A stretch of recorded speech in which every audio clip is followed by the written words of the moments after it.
Much more impressive than the hedgehog I fought previously. Dude, I'm standing right here. You're a colorful bunch.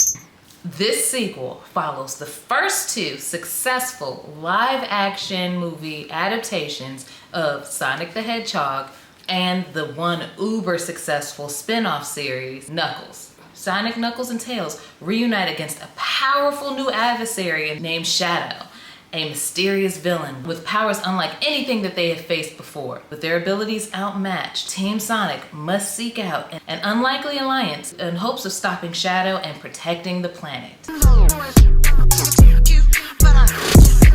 Yo, welcome back to my channel. I just watched Sonic 3, being the last movie of the year of 2024, because we're in 2025 now. And we were fed all at the end of 2024. We had Mufasa that just dropped, which I enjoyed thoroughly, more than I expected to be. And now Sonic 3 dropped, which I was extremely excited about, which us fans, you know, since they took our advice and switched up the animation style for the beloved character, something that Disney should have taken into account with Mufasa. Well, really with The Lion King, I'm gonna give Mufasa a break because Mufasa was actually good. Jumping into the goods. A top secret weapon, Project Shadow, reawakened in a Tokyo prison for the corporation Gun. Security is breached, which wakes up Shadow and allows him to make his escape. Meanwhile, Sonic is celebrating his anniversary since arriving on Earth with Tails and Knuckles by having a race to his surprise party. Cool note, at the end of their race, Sonic makes the sign spin as he runs past it. This is very similar to the spinning signs in the games for us who know at the end of each level. Like, mwah, the Easter eggs, I love it. Then we cut to gun director Rockwell, who arrives and announces Shadow's escape. Rockwell recruits the trio and calls them Team Sonic. Also, cool note, when Sonic, Knuckles, and Tails are skydiving into Tokyo to fight Shadow for the very first time, Tails catches Knuckles and Sonic in a chain before they land to break their fall, and this is a reference to the video games Sonic Heroes, where you can chain Sonic, Knuckles, and Tails together and fly around with all three of them for a period of time. The trio battles Shadow only to discover that he is way stronger, and then he ends up running away. I'd like to add, when Sonic is defeated by Shadow during their first encounter, there is a scene where Sonic collapses in front of Shadow as he stands tall behind him, and this is a recreation of a scene that plays in the opening cutscene of Shadow the Hedgehog that came out in 2005. If y'all haven't played that, y'all need to go play that. Get your PS systems, get your Xbox systems, get it. Okay, Team Sonic goes to meet the gun commander Walters, and he reveals that the corporation had discovered Shadow back in 1974. In a meteorite. Shadow uses his powers for various experiments, but things took a turn for the worse, and the project leader was arrested, and Shadow was put into a stasis and into a cryosleep. To make matters worse, Robotnik drones arrive in Tokyo, though he is thought to be dead at this point, fatally wounding Walters. Just before he dies, Walters hands Sonic a digital key card and asks him to keep it safe. Team Sonic doesn't know who to trust at this point anymore, so they decide to go find and battle Shadow without the aid of the gun agent Stone, who reveals that Robotnik is actually still living and didn't send in the drones. The trio join Robotnik and they follow the drones to a deserted gun base. Cool note, the sequence of Dr. Robotnik getting his head shaved actually happened on set, as Jim Carrey stated it took a year and a half for him to grow out his hair, and actually had the actor who plays Agent Stone cut his hair. Shadow reminisces about the project leader's granddaughter, Maria, and how he used to hang out with her as his one true friend. So during this scene, as I'm breaking it down, where Shadow and Maria are watching a 1970s monster movie, the monster in the film resembles the Bio Lizard, the final boss from Shadow's debut video game, in Sonic Adventure 2.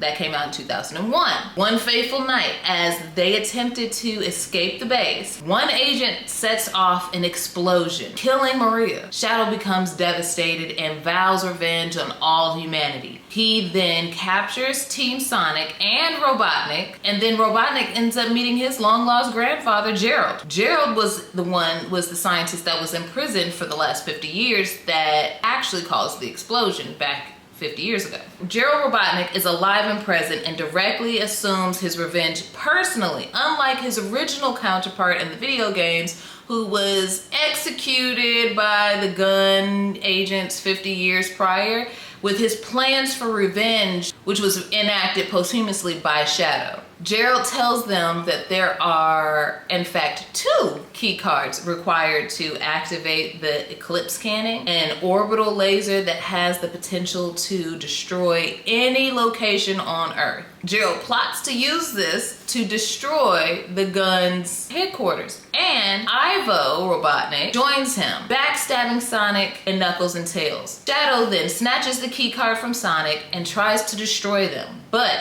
Team Sonic escapes safely. As the team travels through a ring portal before recruiting Tom and Maddie to help them, they end up traveling to London. Tom actually blows into a USB drive, just like how kids used to blow into Sega cartridges to clear out the dust, and he even says, "It's an old 90s trick." We got a bunch of face-swapping hijinks that are going on in Gun's headquarters in London, but Shadow fatally injures Tom in the process. Shadow robs the second key card from him. Ivo, Gerald, and Shadow launch the Eclipse Cannon, but Sonic is so mad about him hurting Tom that he abandons Tails and Knuckles and all logic and reason and steals the Master Emerald, ultimately transforming him into Super Sonic. And Sonic rushes to the Eclipse Cannon that is now in space and confronts Shadow. Shadow and Sonic once again fight each other, and Shadow absorbs some of the Emerald Chaos energy. Sonic finally overpowers Shadow, only to come to the realization that he has given in to vengeance and the dark side. Sonic tells Shadow about the loss of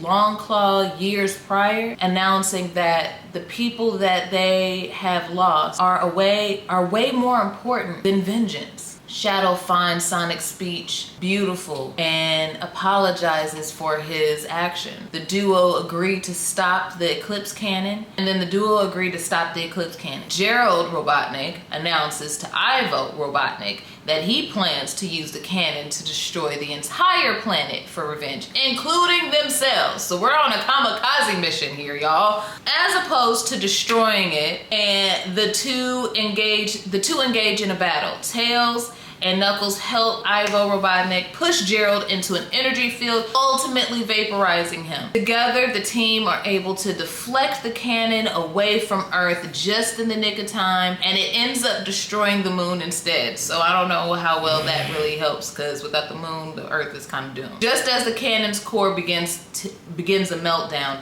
Robotnik and Shadow sacrifice themselves and move the cannon out of range of the planet Earth. Move the cannon out of the range of planet Earth, where the cannon eventually explodes. Back on Earth, Sonic reconciles with Tails and Knuckles and Tom. Tom is actually recovered from his injuries. We still have Tom. They didn't take Tom away from us. And as the credits roll, Sonic comes across multiple versions of himself, which are robots, only to be saved by a female pink hedgehog, which we know is Amy. Shadow is also revealed to have survived the explosion. Here are some of the things that I loved about this movie. After their initial race, Knuckles and Tails are waiting for Sonic, tapping their feet and with their hands on their hips. This is the same animation movement in the game Sonic Adventures 2, if you leave your character standing in one position for too long. And then the film's logo is based on the logo of Sonic Adventures 2 as well, which we're pulling a lot from this game, which is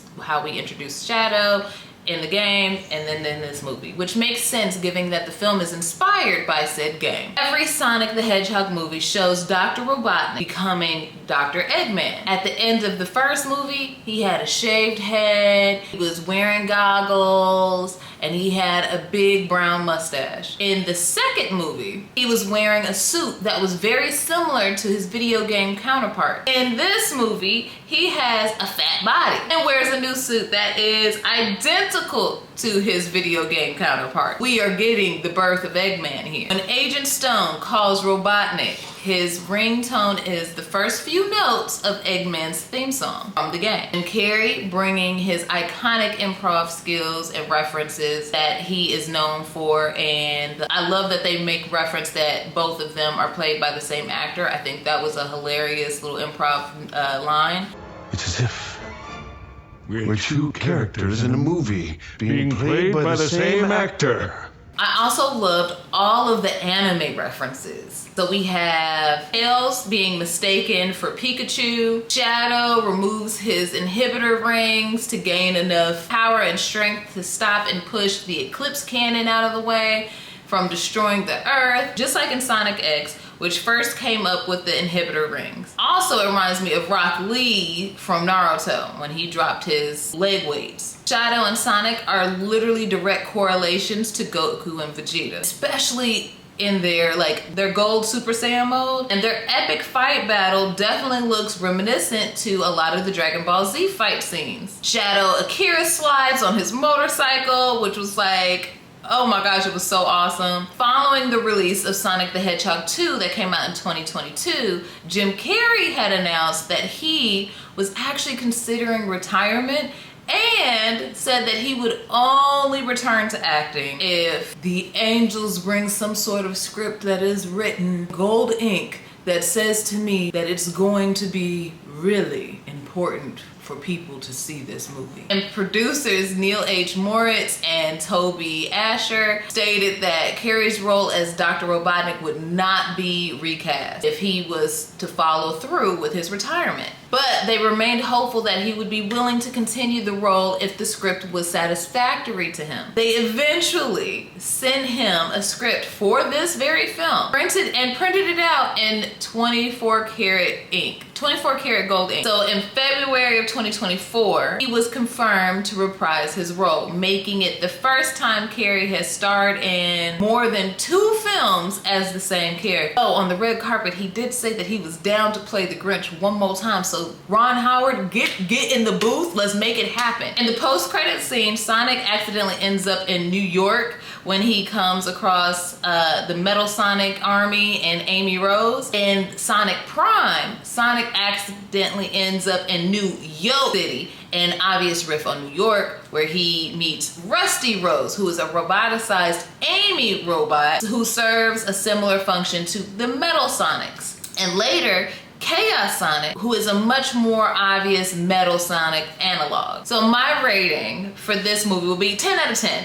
It was a very strong sequel, and being that it is the 3rd installment, it progressively is making this franchise better with each project that comes out. I am very excited to see how they will continue and integrate more of Sonic's iconic characters and gameplay. You can watch the full movie with me on my Patreon as a pre-release, so come join the crew. So that was it. That was my breakdown and review of Sonic the Hedgehog 3, y'all. So y'all let me know. Drop in the comments below and let me know what you guys thought about the movie. Have you guys watched it? If you haven't watched it, come watch it with me. And I'll catch you guys next time. It's been real. It's been another episode of Yo Asha TV. Peace.